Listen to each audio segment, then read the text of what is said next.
No, I definitely don't feel any added pressure, to be completely honest. You know, it's not my number one goal. You know, all that stuff's going to work out in the long run. But right now, you know, my number one goal is just to answer the bell every time out and just hopefully help put my team in a position to win the ball game. And, you know, definitely as a group, we all want to get to a regional this year, and we think, you know, we have a very talented squad, and, you know, all it is just execution this year and just, you know, peaking at the right time.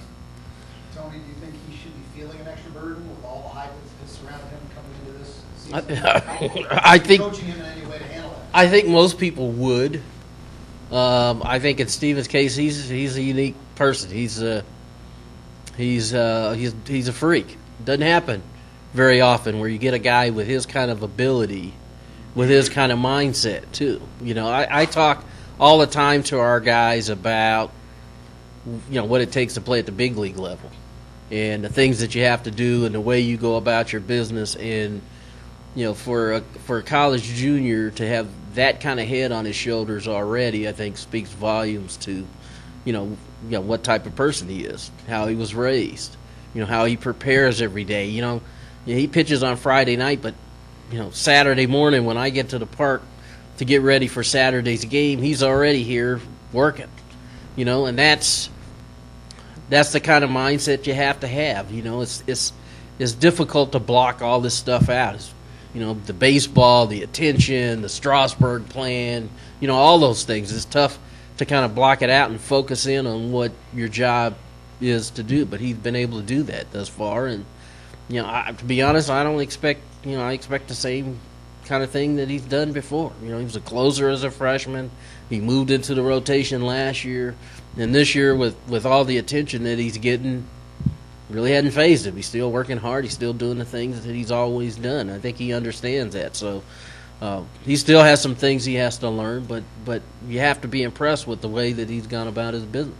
With all the attention, every time he steps out on the hill, there's, you know, 40 guns pointed towards home plate. That's radar guns, not regular guns. So, and yet he's still managed to go out there and do his thing. Stephen, with everything that's going on and everybody's looking at you and everything, how much help has Tony been for you to get through this? You know, he's definitely been a big help. I've never experienced anything like this before. Obviously, you know, he has all throughout his career.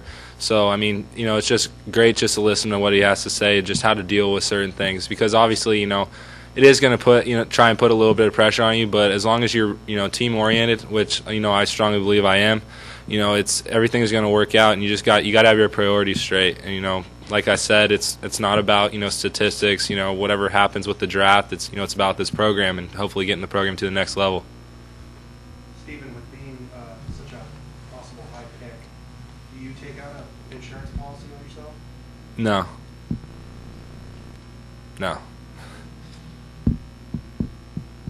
Stephen, do you have any jitters or kind of butterflies for Friday night? I mean, it's your first start in a long time over the weekend. I mean, I feel the same as it did last year. You know, going up against Madison USD.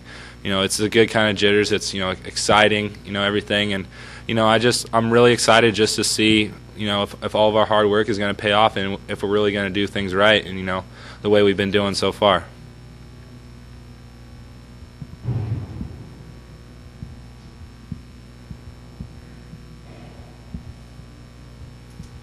Any other questions? I had a question for Tony.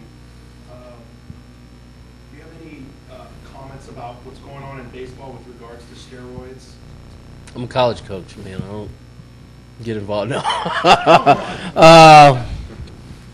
These guys ask me about that all the time. And, you know, we talk about hard work. We talk about doing things the right way.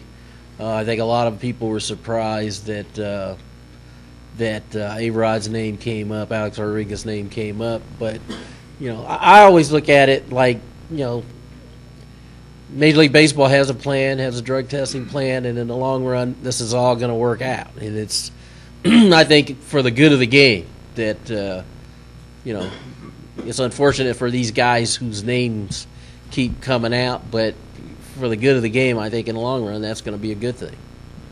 As long as that can of worms has been open. What players are different as to whether or not the other 103 names should be released clean players want everyone to know that they're clean. What is your opinion about that? Well, here's the thing, and again, when you decide to go down that road, you know, negativity is going to happen sooner or later. You know, you want to if we want the game to move on and the game to continue to prosper, you know, drug testing they have to do something. You know, and whether this testing is enough or not remains to be seen. But you know, back when I started, there was no drug testing. You know, nobody lifted weights, nobody did any of that stuff. The game has evolved to the point where, you know, now there has to be rules in place now. There has to be things that are followed. And I just honestly believe that in the long run, those guys who made that decision to go down that road, they knew that before they, you know, when they made that decision to cheat, they knew that they were cheating. And so, you know, how history looks back at our era remains to be seen. Thus far, I think, you know, the writers, as far as the Hall of Fame is concerned, have spoken. A-Rod's case is a little different because, you know, he's like right in the prime of his career, and by the time this contract runs out and he waits the 5 years, maybe things will be different then. But I just think that, unfortunately for those guys, I think it's a good thing that these guys are coming out. I think it's a good thing that it's being discussed. And even though we hate talking about it, there's no question that there were guys who crossed that line, and they have to pay the price. And there's a lot more guys out there who haven't, who've done things the right way, who are getting thrown in the shuffle. And it's unfortunate for them, but you know, you want the public to realize that there are more guys doing it the right way than there are crossing that line. And unfortunately for them, they're not getting a whole lot of attention right now. If you were a player, would you want those other 103 names? I'm not, thank goodness. I'm a college coach. But you know what? Eventually they're going to come out. Eventually those names are going to come out. And, you know, the unfortunate part of this era is when you look at a game now, you don't know if he's clean or not. That's, I think, the real penalty. And there's some great players at the major league level who have done things the right way and who've had success, and even those guys are coming into question now. And so again, I think testing is a good thing. Eventually, we're going to get to the point where, you know, they're going to take blood and they're going to hold it, and they're going to be able to test for whatever they test for. And I think the public's confidence will, you know, get back to where it was eventually. But how long that's going to take remains to be seen. As long as we don't know those other names, and even when those names come out, there will be other guys who people speculate on, and it's going to take a while for things to kind of, if it ever get back to where it was. Maybe it'd take until Strasburg's 20th year in the league. I hope not. I hope not. But you know, there's no question that public's trust has been shaken a little bit. Been shaken a lot, and you know, hopefully we can do something to get that back. One more, Tony. Anything about you can comment about your son possibly playing with Hoffman? I think it's awesome. You know, Anthony and Hoffy went back for their caravan before spring training started, and Hoffy told him, "At least I don't have to get you out anymore." So I thought that was pretty funny. But you know, Hoffy is a you know, he'll always be a Padre, but I think in this case he probably made the right decision. You know, the Brewers wanted him. He's going to get a chance to save a lot of games. He's going to get a chance to possibly get to 600 or even more saves. And, you know, I think all of us are pulling for him, and hopefully he can have success. I would have loved to have seen him finish in a Padre uniform, but unfortunately baseball doesn't work that way all the time. So. How bad of a PR botch job is that? I don't know. You have to ask them.